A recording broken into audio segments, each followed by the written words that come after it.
आज हम एमा रॉबर्ट्स की हाल में आई मूवी अंतरिक्ष के उम्मीदवार का एक्सप्लेन करेंगे।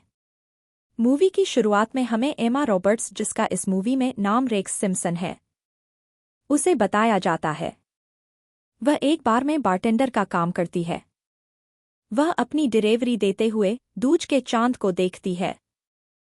दूज को वह अपने दोस्तों के साथ पार्टी करती है, जिस कारण वह जल्दी निकल जाती है। वह पार्टी में हमें अपने दोस्तों जॉनी, नेडी और बिंगो से मिलवाती है। उसके बाद फोलिदा के लोगों के शौक को बताते हुए हम मगरमच्छ से लड़ती हुई दिखाई जाती है। अगर अपने GTA 6 का ट्रेलर ब्रेकडाउन सुना होगा तो आपको पता होगा को फोलिदा के लोगों को मगरमच्छ कितने पसंद होते हैं। खैर, इसके बाद वह अपने सपनों की बुक बताती है। रेक्स को आविष्कार करना बहुत पसंद होता है। उसने अपने बैकयार्ड में एक सूरज के दुष्ट प्रभावों से बचने वाली कुर्सी शिकाओ को नावों से बचने के लिए एक जाल टाइप का डिवाइस बनाया हुआ था, और ऐसे ही कई तरह की आविष्कार किए हुए थे। इसके बाद वो और उसकी दोस्त नेडी एक लड़के के बारे में बात करते हैं जो उन्हीं की स्कूल का था। वह अब स्पेस में टूरिस्ट भेजने का काम कर रहा है। तभी रेक्स के पापा भी आ जाते हैं। रेक्स के पापा लोगों को भूत दिखने का काम करते हैं, जिसमें रेक्स के आविष्कार काफी मददगार साबित होते हैं। परंतु मुझे यह काम समझ नहीं है, इसके कौन पैसे देता है? अगर आपको भूत देखना हो तो बहुत सारी हॉरर मूवी है, जैसे अभी आने वाली स्त्री मूवी, जिसमें आप एक सरकटे भूत को देखोगे। खैर, लोगों को रेक्स के पापा के नकली भूत का शौक है, तो मुझे क्या मतलब। रात में सभी स्कूलों के सहपाठियों की पूर्ण मिलन पार्टी थी। वहां आते ही नेडी तो दूसरी लड़कियों में घुल मिल जाती है। हमें यहां पता चलता है कि रेक्स ने अपना कॉलेज पूरा नहीं किया है, क्योंकि उसकी मम्मी की मौत के बाद उसके पापा अकेले पड़ गए थे, जिस कारण उसे अपने सपने एक अंतरिक्ष यात्री बनने की बलि देनी पड़ी। वह और नेडी पार्टी से जा रहे होते हैं। तभी वही अंतरिक्ष टूर कराने वाला लड़का टोडलिक आ जाता है, जिस कारण दोनों रुक जाते हैं। रेक्स और टोडलिक आपस में प्रतियोगी थे। टोडलिक को रेक्स से प्रेरणा मिलती थी। रेक्स को रात में सिंगापुर जाना था। वह जाते हुए रेक्स को अपना नंबर देता है। उसकी बातों में रेक्स को अपना सपना याद आ जाता है। रात में रेक्स अपनी दोस्त नेडी को उठती है और उसे बोलती है वह अब एक अंतरिक्ष यात्री बनेगी। इस पर वह नाचने लगती है। उसके बाद वह नासा की वेबसाइट खोलकर अंतरिक्ष यात्री के आवेदन के लिए आवश्यक जानकारी देखती है। उसे 3 शर्त थी। पहली, विज्ञान में उच्च डिग्री। दूसरी, 5 साल का विमान चालक का अनुभव। और अंतिम, अंतरिक्ष में योग्यता के टेस्ट की मार्कशीट। लेकिन रेक्स के पास तीनों नहीं थे। तब रेक्स नासा को अपनी तरफ से एक ईमेल लिखती है, जिसमें उसकी खूबियों की जानकारी थी। वह अपनी दोस्त नेडी को वह ईमेल भेजती है ताकि वह उसमें से स्पेलिंग मिस्टेक्स निकाल सके, परंतु वह उसमें कुछ बदलाव करती है। बाद में वह सीधे रेक्स की आईडी से ईमेल कर देती है, जैसे उसने कौन कौन से आविष्कार किए हैं, उसे पढ़ाई क्यों छोड़नी पड़ी, आदि। नासा में भर्ती चल रही थी। कभी एक चेयरमैन रेक्स का नाम आगे रखती हैं। वह बाकी सब को भी समझती है। रेक्स अपने पापा के साथ लोगों को डरा रही थी। तभी नासा से उसके सिलेक्शन का समाचार देने के लिए फोन आता है। ऑडियो कॉल पर रेक्स उसे फ्रॉड समझती है, इसलिए सामने वाला उसे वीडियो कॉल करता है। इसके बाद रेक्स नाचने लगती है। तब उसके पापा बाकी लोगों को उस आत्मा की शैतान बेटी का भूत बोलकर इग्नोर कर देते हैं। रेक्स यात्रा से पहले नेडी से मिलती है। नेडी उसे रोकना चाहती है, परंतु रेक्स उसे बोलने का मौका भी नहीं देती है। यहाँ शायद नेडी को बदलाव वाली बात बोलनी थी। रेक्स नासा में छपरी बनाकर एंट्री लेती है। वह पूरी तरह से छपरियों जैसी थी। लोग भी उसे देख रहे थे। वह अपनी एंट्री कराने के बाद वह डॉक्टर ओनेरी से मिलकर गले लगती है। डॉक्टर ओनेरी वही इंसान थे जिन्होंने रेक्स को ज्वाइनिंग के लिए फोन किया था। डॉक्टर ओनेरी को अजीब लग रहा था। वह उसे डांटना तो चाहते थे मगर चुप रहते हैं। उसके बाद वह अपने रूम में जाती है जहां वह अपनी रूममेट वी वनेगर से मिलती है। वनेगर को लग रहा था कि वह यहां तक तो आ गई परंतु आगे वह कॉम्पिट नहीं कर पाएगी। तब रॉक्स उसे मोटिवेट करती है। इसके बाद हमें असेंबली दिखाई जाती है जिसमें नासा के हेड सबका स्वागत करते हैं। साथ वह इनके टीचर डॉक्टर ओनेरी और डॉक्टर पेन से परिचय करवाते हैं और बताते हैं कि उन्हें इस प्रोग्राम में क्या क्या करना होगा। इसमें भी रेक्स अपने छपरी वाले कपड़े पहनकर ही आई होती है। वाई इस असेंबली में भी छपरियों जैसी हरकतें करती है। इसके बाद इस प्रोग्राम के कुछ लोग आपस में परिचय करते हैं। इसमें रेक्स भी थी। रेक्स को शुरुआती दिनों में ही कठिनाई का सामना करना पड़ रहा था क्योंकि उसे विज्ञान और एयरक्राफ्ट के बारे में जानकारी नहीं थी। लेकिन आपातकाल की क्लास में उसका अभ्यास अच्छा था। एक दिन डॉक्टर ओनेरी नेडी को फोन करते हैं क्योंकि रेक्स ने उन्हें उनके जॉब की सीनियर बताकर नंबर दिया था। उसे समय वह जिम में थी। वह जैसे तैसे करके नेट पर खोज कर जवाब देती है। उसके बाद वह रेक्स को फोन करती है परंतु रेक्स इंटरव्यू के लिए प्रतीक्षा कर रही थी जिस कारण वह उनका फोन नहीं उठाती। डॉक्टर ओनेरी के आ जाने के बाद वह उससे सवाल में वहल के बारे सवाल पूछते हैं। तब रेक्स के पास कोई उत्तर नहीं था। तब सामने वाले बोलते हैं कि अपने टेक्निकल में डिग्री करने के बाद वहल के रिसर्च सेंटर में काम किया है ना। तब रेक्स उससे अपना मेल की कॉपी मांगती है। उसे पूरा पढ़ने के बाद तब तोड़ मरोड़ कर बेफालतू के उत्तर देती है। वहां से बाहर आने पर नेडी को फोन करती है क्योंकि उन्होंने अप्रत्यक्ष रूप से नासा के साथ धोखा किया था। अब क्या होगा यह जानने के पहले मेरी एक छोटी सी विनती है। वह है इस वीडियो को लाइक और चैनल को सब्सक्राइब करने की क्योंकि एक नया यूट्यूबर हूं। मुझे जल्द से जल्द 1000 सब्सक्राइबर करने की आवश्यकता है। यह आपके सहयोग के बिना संभव नहीं है। कृपया मेरी सहायता करें।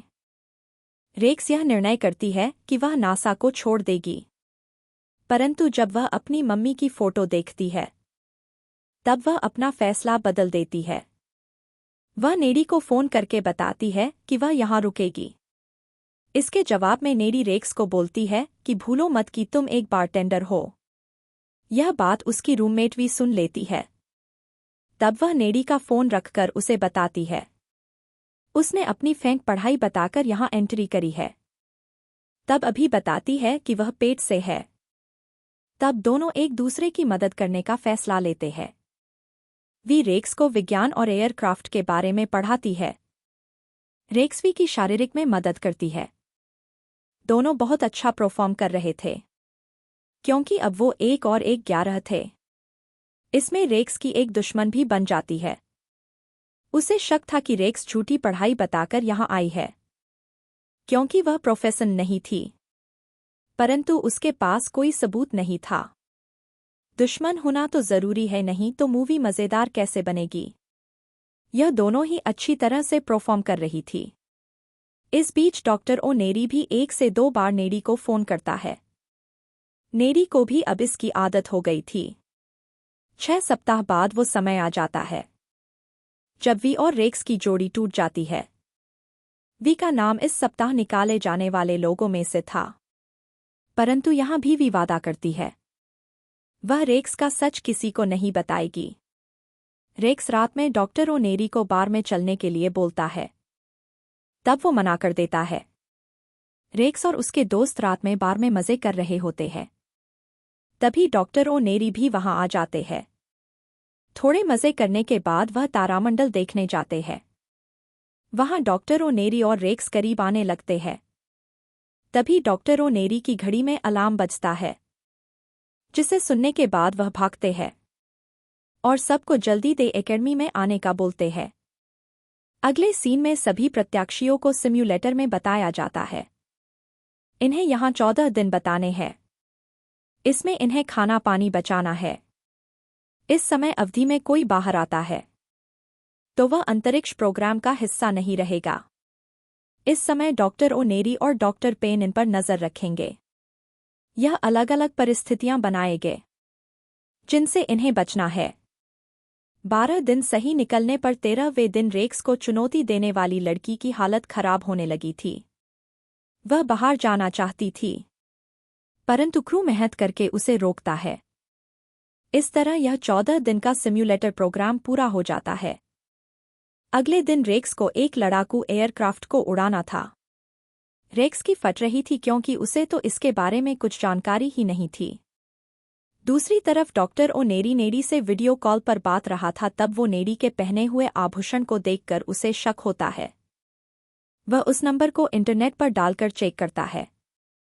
थोड़ी सी छानबीन पर ही मालूम चल जाता है कि रेक्स एक बारटेंडर है। वह फोन करके जल्द से जल्द पता करता है कि रेक्स कहाँ है।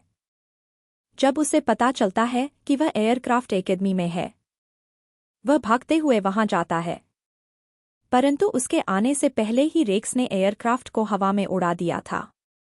इसलिए वह रेक्स के एयरक्राफ्ट के कप्तान को फोन करके सारी जानकारी देता है। यहाँ कप्तान भी डर जाता है क्योंकि उसके पास कंट्रोल नहीं थे। वह रेक्स को धीरे धीरे गाइड करता है ताकि वह लैंडिंग कर सके। रेक्स बहुत शानदार लैंडिंग करती है।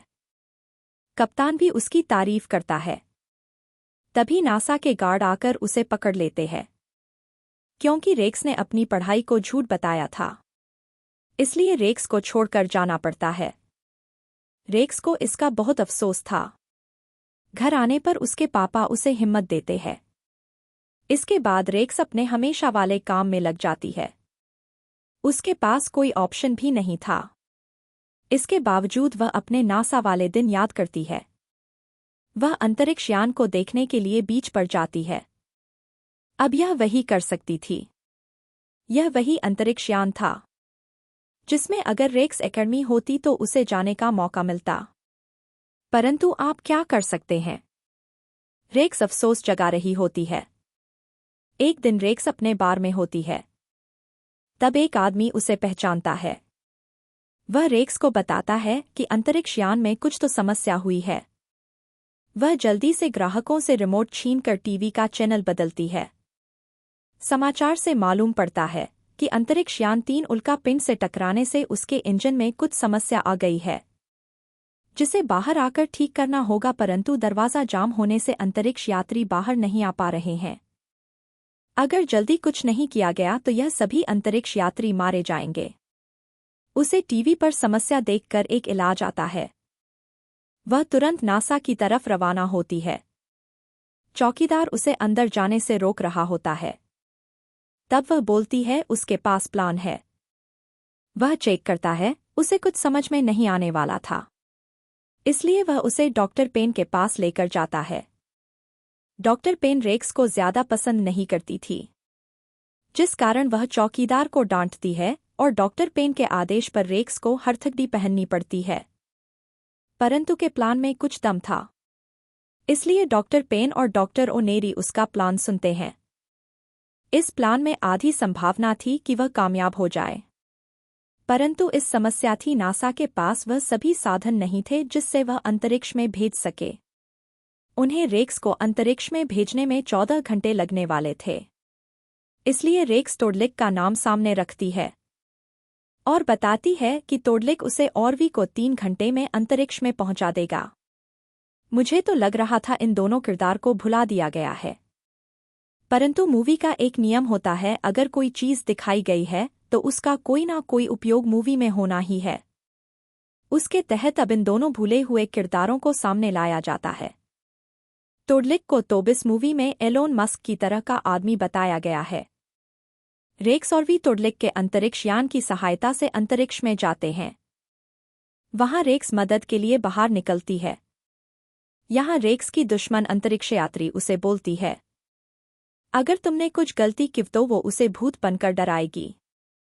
रेक्स यहां अपनी मगरमच्छ से लड़ाई की तकनीक का उपयोग करके उनके दरवाजे पर लगा कचरा निकाल देती है। मैंने बोला था ना, मूवी में कोई चीज दिखाई जाती है तो उसका उपयोग करना जरूरी है। नासा, टोडलिक और पूरा अमेरिका रेक्स की कामयाबी से खुश था। सभी सही सलामत धरती पर आते हैं। मूवी की अंत में बताया जाता है कि रेक्स और डॉक्टर नेडी आपस में डेट कर रहे हैं। रेक्स, वी और नेडी ने एक क्लब बनाया है जिसमें वो बच्चों को प्रेरित करेंगे। इस एंडिंग को लेकर मूवी खत्म होती है। मैं एक नया यूट्यूब हूँ, जिस कारण आप मुझे सब्सक्राइब करके मेरी मदद कर सकते हैं ताकि मैं नई नई मूवी आपको एक्सप्लेन करता रहूं। और अगर आपको यह मूवी अच्छी लगी हो तो इस वीडियो को भी लाइक करें।